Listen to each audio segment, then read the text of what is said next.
Hi, it's Professor Edwards. Tonight we're going to talk a little bit about intro to our video cameras that we're going to be using for the remainder of the course. We transferred out of our DSLRs and we're going to video cameras. And before we get into our video cam, wanted to give you a little brief introduction to some of the features of the camera that we're going to practice tonight, and then talk a little bit again about what the difference between digital and analog means, since this is digital media studio class. So the following is going to be a collection over the next couple of weeks of some features of the digital video camera, techniques that we're going to be learning and practicing over the next few weeks. Since assessing these features will be different from camera to camera, I recommend that whenever you get a camera that you're not familiar with, you read the camera's manuals on how to actually work it. I'm going to give you pointers and instruct you on a lot of how we're going to use our cameras that are the new ones, the Canon XF100s. I did post the link for the camera manual in D2L under the course content section. So it's always a good idea to download it and get familiar with the camera before you start checking it out for your graded assignments later in the semester. So think back to kind of the beginning of the semester. We talked about digital versus analog. We are using digital video cameras. We do still have some analog cameras. So what is the difference between digital and what is analog? In contrast to analog video signal, which we talked about earlier, analog stores images and sound by way of variable waves that are encoded electrically onto magnetic tape strips. Whereas digital video signals represent images and sounds by, remember, our finite quantity of numbers. Remember all those zeros and ones that we discussed earlier in the semester. These finite quantity numbers, zeros and ones, when they are broadcast, become your digital video signals in your digital cameras.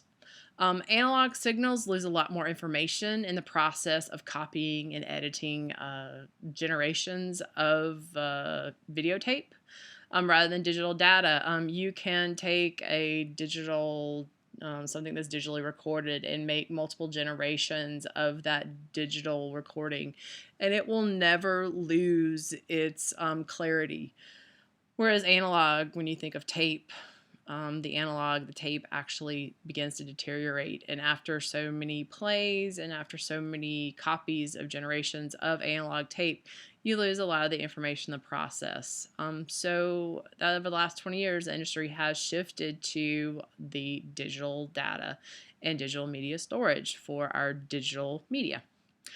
We will be working with two different digital types of cameras. We have the cameras that record digitally onto a mini DV tape, which I have in my office, and I will bring them in later in the semester when I'm back, so you can kind of see what it's like. One of the kind of old school models of the Panasonics that do record to tape.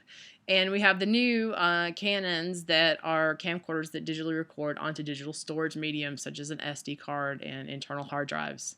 As you can see in the graphic below, analog signals that are go out are actual wave images, sound waves and images, and the digital signals are put together through series of intercoded zeros and ones that make up your digital information that is getting stored to your SD card and hard drive on your digital video camera.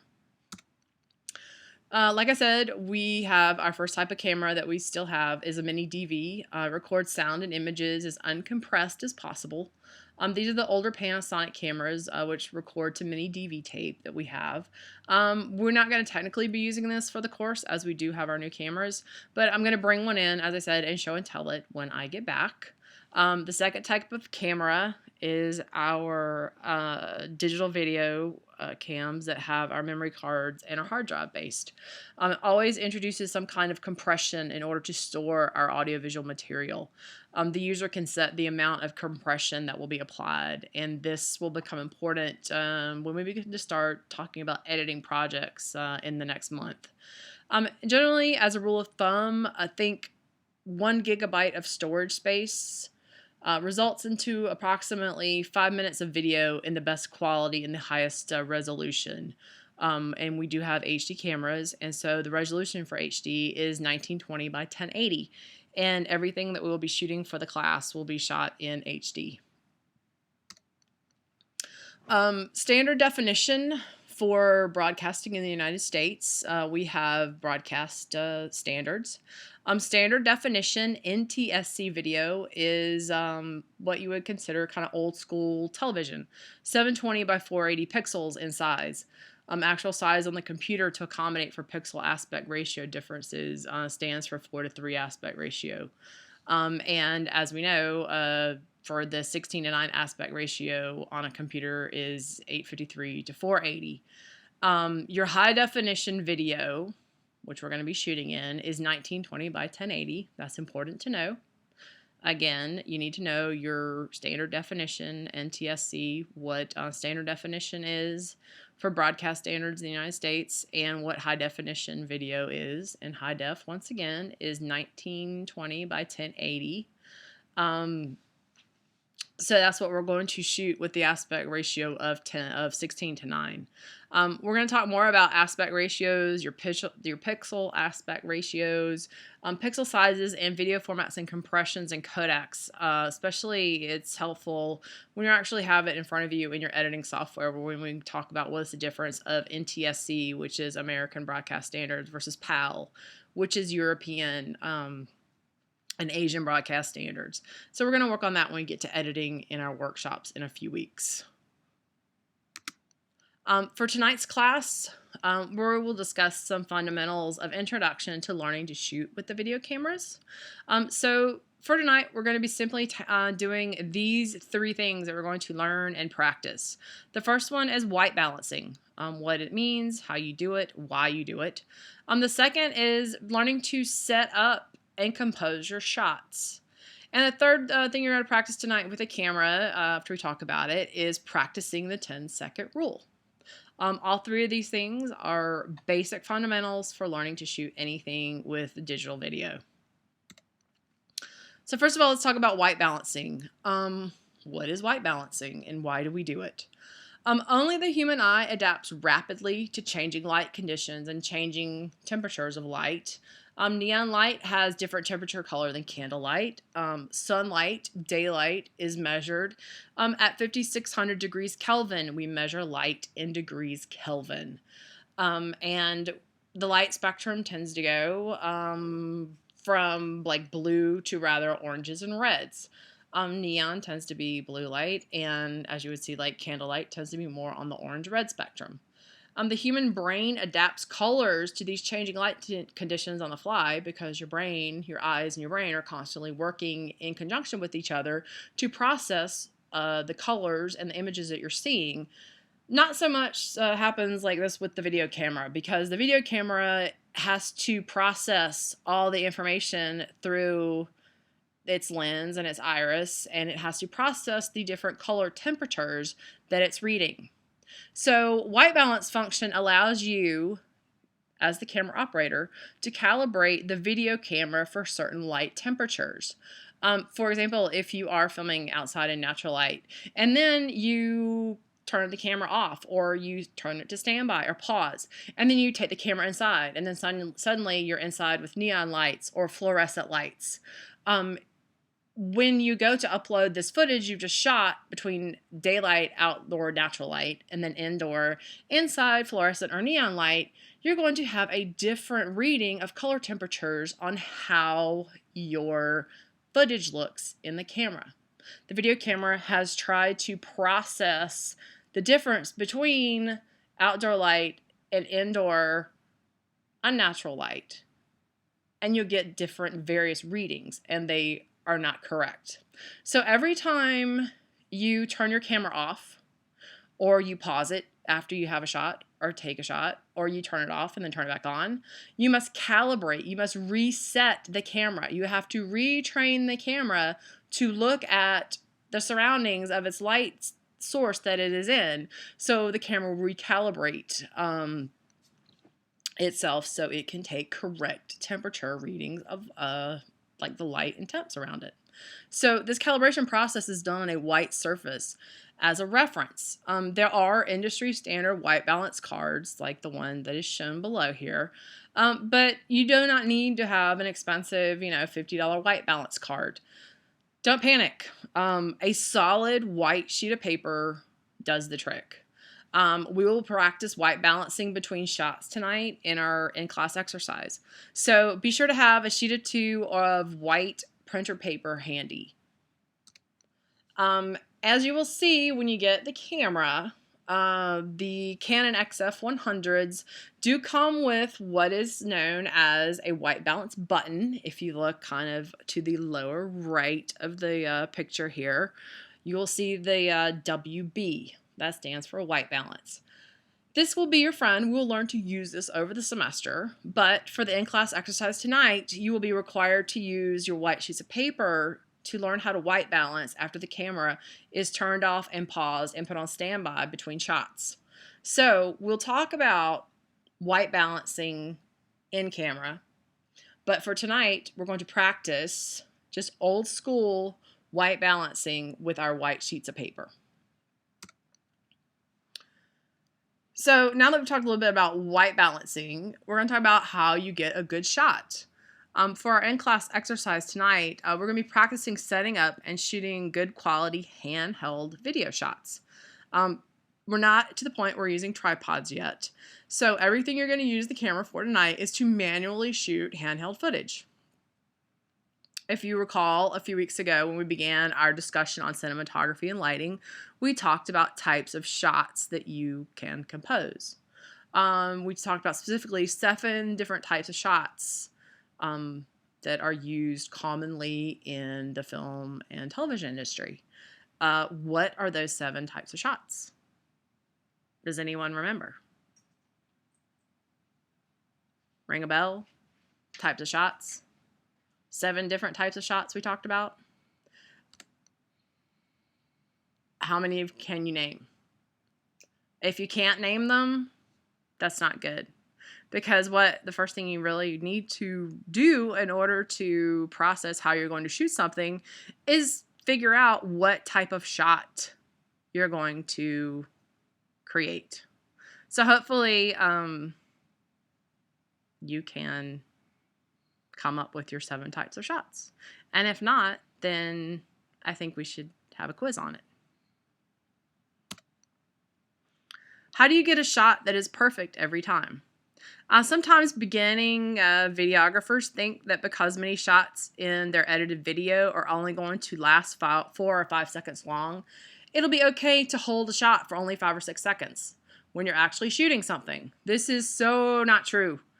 You'll find that if you shoot that way, like if you shoot in short little segment clips of 4, 5, 6, 7 seconds, you're going to have a lot of clips that you're not going to be able to use. They won't be usable. Shots that are only filmed for, like I said, 3, 5, 6, 7, 6 seconds total, they begin too late, especially if the action is already underway, or they end too early. You cut the camera off, you move, the action's not completely finished yet that you're trying to capture. So you want to get in the habit of shooting efficient shots that essentially will allow you to edit with ease. Shots often have what we call shake at the beginning and end of their composure. You can't edit with shake. So when you go to turn the camera on, you'll see when you get your Canon, it has the button on the round button on the back. That is your on-off button. So get in the habit of holding the camera, looking through the viewfinder. It's hard to actually read. It's nice to have the LED screen, but it's always best to get in the habit of looking through your viewfinder to set up your shot. So when you do that and you start to record, there's going to be some shaking, probably from your hand, at the beginning or end. So make sure when you're shooting, when your action ends, don't be too quick to press the button, because your thumb's going to be right there near the button. Your right thumb will be right there, and end your clip too quickly. Give yourself some leader. We call it leader. Give yourself some room for error, for shaking or other poor movement. You know, if you're walking, you have a shot, you know, let it go for an extra couple of seconds. And then you can always cut it out in the editing room. And I just realized I misspelled editing. I apologize for that. Anyway, incomplete shots, those that start late or end early, limit your choices when you're editing. Because we're at the point now, since we're thinking about the types of shots we're beginning to compose, these are all choices that are going to affect how well you can edit when you get to the point where we start editing in the next couple of weeks. When your choices are more limited, it's much harder to edit the video you shoot and make it look good. If something happens to ruin your shot before 10 seconds have passed, you start, you know, you have look through your viewfinder, you have your image in your eyesight that you want to capture, and you press the button on the camera and you begin to count 1 Mississippi, 2 Mississippi, 3 Mississippi, 4 Mississippi, 5 Mississippi. You literally let 10 seconds pass at least before you even think about stopping or pausing that shot. Because if something happens to ruin your shot before 10 seconds have passed, maybe someone walks in front of your camera, they're hiding the action, a car horn sounds, something messes you up, you shake, you don't need to pause or stop the recording. However, you have to start your count over again. So start again at 1 and count silently in your head to 10, because you're going to need at least 10 continuous seconds of the activity or scene to use as raw material for your editing purposes. And remember, if you move the camera, bump your chest, your arm might begin to shake if you're doing a take and it's, you might be holding for 10, 15 seconds. Your arm begins to shake. Likewise, you must start your count over at 1 and recount at least to 10 again, because the movement ruins the clean shot. So you need to get at least a solid 10 seconds of footage you can use. And that is what is called the 10-second rule. To ensure that you can edit easily and well, always hold each shot for at least 10 seconds. And literally, like I said, silently count to 10 in your head after you begin recording your shot.